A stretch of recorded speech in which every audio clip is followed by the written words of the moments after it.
Con un último ejemplo vamos a terminar el tema sobre cambios de longitud en condiciones no uniformes y luego pasamos al tema de estructuras estáticamente indeterminadas. Tenemos el caso de la prueba de un pilote, que es un elemento que se hinca en el suelo de sustentación para sostener estructuras, y aquí hay una prueba de un pilote de fricción. ¿En qué consiste el pilote de fricción? Es una estructura, un cilindro, digamos, de madera, una especie de columna de madera, de hormigón o lo que sea, que sostiene las cargas por fricción entre el suelo en el que está, sobre sus paredes. En esta prueba que están haciendo nos dicen que al aplicar la carga P se desarrolla aquí en el suelo una fuerza de fricción que se opone al movimiento hacia abajo y que está distribuida, esa fuerza de fricción, uniformemente, vale decir la misma cantidad por unidad de longitud. El pilote tiene una sección transversal A, E es el módulo de elasticidad del material y F es entonces esa fuerza por unidad de longitud, fuerza de fricción. Entonces nos piden que calculemos el cambio de la longitud del pilote en esa prueba. La fricción se da en la parte cilíndrica nomás, a partir de aquí, en esa longitud L. Y la segunda parte que nos piden es que dibujemos el diagrama de esfuerzos normales en el pilote, la sección transversal del pilote en esa prueba. Entonces, como ustedes ven, se trata de un caso en donde hay una variación continua de la fuerza normal sobre cualquier sección y por tanto aquí se trata de buscar la deformación en un elemento diferencial de longitud dl, en este caso dy, según el eje, y entonces en sumar, por supuesto por integración, los infinitos cambios de longitud de esos infinitos elementos diferenciales. Esta es la expresión que ya conocíamos y entonces aquí tenemos la fuerza normal, que es variable, la longitud del elemento, área de la sección transversal y el módulo de elasticidad. Y entonces, por el diagrama de cuerpo libre del conjunto encontramos, ecuación de equilibrio, el valor de F, que nos da P sobre L. Y de aquí, entonces, para buscar N de Y, tomamos el diagrama de una porción del elemento, diagrama de cuerpo libre, de la punta hacia arriba, tenemos la fuerza F por unidad de longitud, la fuerza normal que estamos buscando, N de Y, y otra vez por equilibrio encontramos que la fuerza normal tiene esta expresión, varía linealmente con Y, y entonces este es el elemento diferencial del que estamos hablando, y el delta, pues es esto, ¿no? Integral de fuerza normal por la longitud entre el área y por el módulo de elasticidad. Para este caso particular nos da entonces lo que nos piden, la deformación, el cambio de longitud en el pilote, que es esta expresión, y es negativa, es acortamiento, como se puede ver ahí por inspección. Segunda pregunta, diagrama de los esfuerzos normales. Ya sabemos que el esfuerzo normal es la fuerza normal entre el área, y entonces de la expresión que tenemos aquí para la fuerza normal, vemos que el diagrama de fuerza normal es este, 0 aquí y aumenta linealmente hasta este valor máximo. Y el diagrama de esfuerzo normal, simplemente dividir la fuerza normal, en cada caso, por el área de la sección transversal, que es constante, es cilíndrico el pilote. O sea que el diagrama de esfuerzo normal que nos piden también es este, máximo en el punto de contacto de la placa superior con el pilote y 0 en la punta del pilote. Pasamos al tema estructuras estáticamente indeterminadas. En principio, son las estructuras que no podemos resolver, para las cuales no podemos encontrar las incógnitas, reacciones ni fuerzas internas con las solas ecuaciones que nos suministra la estática, es decir, las de equilibrio. Por ejemplo, si tenemos una barra así con una carga axial P aquí, ubicada donde se muestra, sección transversal constante, un solo material, y entonces al aplicarle esta fuerza aquí, se van a presentar dos reacciones, acá y acá. Si tomamos el diagrama de cuerpo libre del sistema, tenemos estas fuerzas actuando en él. Y aquí tenemos una ecuación de equilibrio, que es la ecuación de sumatoria de fuerzas a lo largo del eje, que nos da esta expresión, una ecuación en donde están mis dos incógnitas, pero no tenemos más ecuaciones de equilibrio. Entonces aquí acudimos a la deformación de la estructura, para encontrar la otra ecuación que necesitamos en este caso particular, y es observar qué conocemos de la estructura sobre su deformación, que sea por supuesto compatible con los apoyos. Por eso esa condición se llama condición de compatibilidad, y la ecuación que obtenemos se llama ecuación de compatibilidad de deformaciones, y es la segunda ecuación para nuestras dos incógnitas. Ahora, esa condición de compatibilidad se vuelve ecuación considerando el tercer elemento, que es la relación que hay entre la carga, la fuerza, la fuerza interna y esa deformación de la estructura. Entonces, nuestra ecuación de compatibilidad de deformaciones la observamos aquí.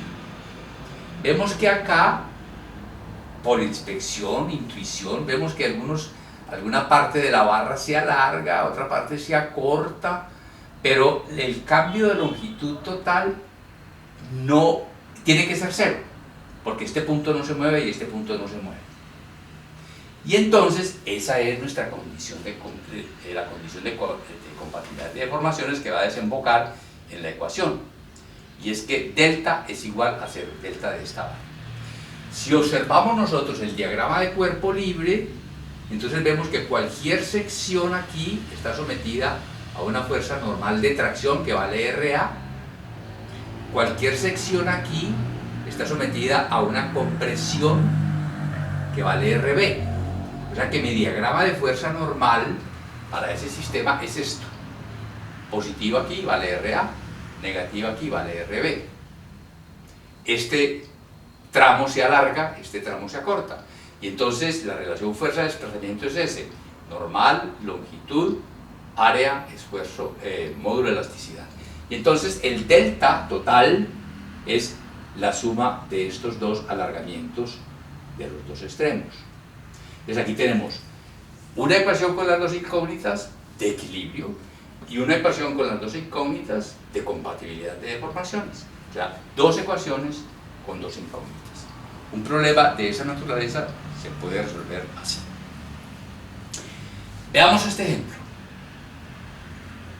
Una barra de plástico, 3 tramos, todos son de la misma sección transversal, es el mismo material, por supuesto, toda, o sea, de la misma sección transversal, perdón, este tramo y este tramo. El tercero, el de la mitad, tiene otra sección transversal. Estas son las longitudes, o sea que estos dos tramos son idénticos en su configuración, estos dos, y este sí es diferente. Entonces, esa barra está sometida a una carga de 25,5 kilonewtons aquí y de 17 en sentido contrario aquí. Y entonces necesitamos encontrar las fuerzas de reacción en ambos elementos, en ambos extremos, perdón, y también la fuerza normal definitiva que sufre el sistema debido a esas cargas. Entonces aquí tenemos otra vez dos incógnitas, la reacción en A y la reacción en D. Ahora, podemos utilizar, por supuesto, lo que acabamos de ver aquí. Pero vamos a hacer una breve introducción al método de las fuerzas, que es muy utilizado en las estructuras en general, sobre todo las de mayor grado de indeterminación estática. Por ejemplo, esto es grado de indeterminación estática 1, porque tenemos una ecuación y dos incógnitas, o sea que nos quedaría una incógnita. Ahora, si tenemos, por ejemplo, un sistema con 7 incógnitas, tenemos solamente 3 ecuaciones.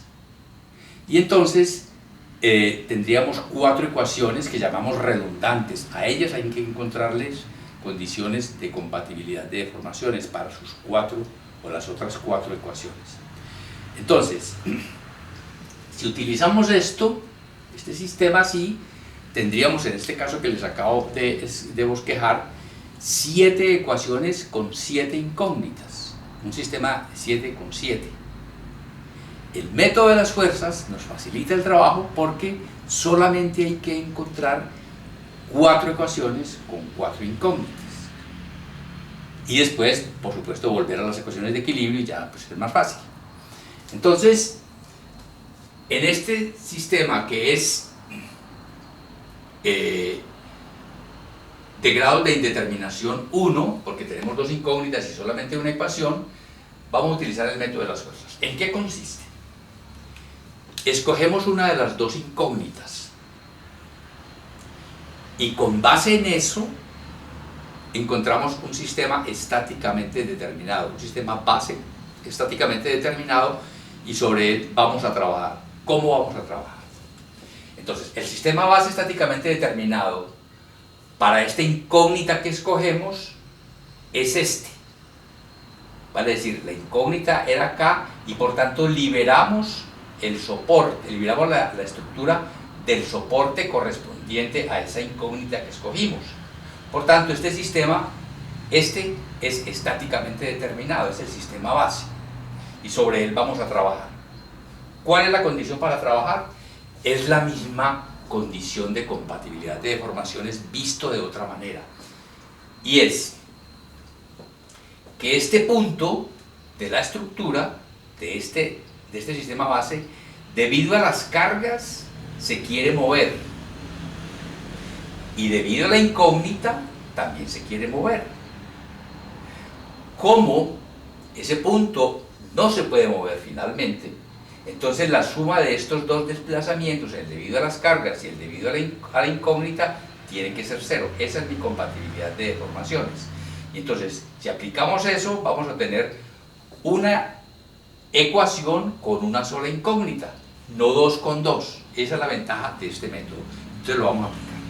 Entonces, primero, ¿qué hacemos? Sometemos el sistema base estáticamente determinado a las cargas y vemos cuánto se desplaza ese punto. Entonces, para eso vemos aquí que el diagrama de cuerpo, el diagrama de fuerza normal, que lo tenemos que encontrar, es el siguiente. Si cortamos aquí y miramos hacia la derecha, aquí no hay ninguna fuerza, o sea que N vale 0. Si cortamos aquí, N vale menos 17 kilonewtons. Si cortamos aquí, N vale hacia acá 8,5, que es la diferencia entre estos dos, y tiene que ser tracción. Y entonces este es mi diagrama de fuerza normal. Entonces aquí vemos que este elemento se alarga, este elemento se acorta, y este en sí no le pasa nada, ni se acorta ni se alarga, pero sí se mueve debido a estos alargamientos y acortamientos de estos dos. Y entonces este desplazamiento del punto D debido a las cargas, eso significa S sub 0, debido a las cargas, vale lo que se alarga el tramo de la izquierda menos lo que se acorta el tramo del centro, y este por supuesto no interviene para nada, y entonces nos da este valor, nos da negativo el desplazamiento de este punto debido a las cargas. Negativo quiere decir que se movió hacia acá. Segundo paso es someter el mismo sistema, por supuesto, a la incógnita. Y entonces Vemos aquí que la fuerza normal correspondiente es constante. En cualquier parte que cortemos, vamos a tener una fuerza normal igual a R sub D, y es de tracción, por supuesto. El elemento se alarga debido a R sub D. Y entonces, el alargamiento total es igual a la suma de los alargamientos de estos tres tramos. Estos dos son idénticos y este pues es uno solo. Entonces, ese alargamiento lo expresamos aquí así: 2 veces el alargamiento de uno de los extremos y una vez el alargamiento central, y nos da esta expresión en función de R sub D. Y entonces, con la ecuación que hemos comentado aquí, que esos dos desplazamientos, la suma de los dos tiene que ser 0, porque este punto en el sistema original no se mueve, sacamos entonces la expresión de R sub D, que es 2 kilonewtons. Entonces, fíjense que utilizamos solamente una ecuación y con una incógnita ya encontramos R sub D, y ahora lo demás es el equilibrio. Y entonces, para este caso, pues muy sencillo, venimos aquí, tomamos el diagrama del cuerpo libre del conjunto, vemos que esto ya es 2, ya sabemos que es 2, aquí es 17, aquí 25, y por sumatoria de fuerzas acá tenemos que esto es 10,5 hacia acá, y haciendo los respectivos cortes encontramos entonces que este es el diagrama definitivo de fuerza normal en este sistema estáticamente indeterminado. Muy bien. Pasemos ahora a un ejemplo de otro tipo de estructura estáticamente indeterminada. Vamos a ver por qué es de otro tipo. Se trata de un elemento compuesto por dos materiales. Hay un tubo circular de aluminio y un núcleo, una barra de sección transversal circular de latón, de la misma longitud